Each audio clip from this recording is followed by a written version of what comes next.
চার প্রকারের মানুষ তুমি দেখতে পাবা। এক, যাদের দুনিয়া আছে আখিরাত নাই। কি আছে? কি নাই? আখিরাত। দুই, আখিরাত আছে দুনিয়া নাই। কি আছে? কি নাই?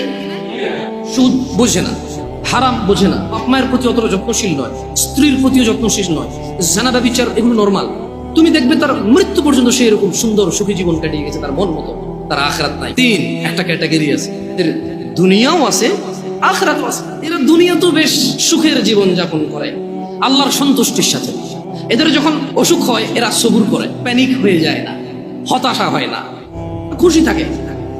দুনিয়া তো মানুষ ইজ্জত করে সম্মান করে, মানে কোন রকম দুনিয়া এবং আখিরাত কি এদের আছে। কয়টা ক্যাটাগরি হলো? সবচাইতে পরের ক্যাটাগরিটা নিয়ে এমনি আমাকে বললো, জামশেদ তুমি যে ঘটনা আমাকে শোনালে এটার সাথে এই লাস্টের ক্যাটাগরিটা মেলে, যার দুনিয়াও নাই। রাসূল সাল্লাল্লাহু আলাইহি সাল্লাম বলেছে ধনীদের 500 বছর পূর্বে দরিদ্র জান্নাতে প্রবেশ করবে। কত বছর পূর্বে?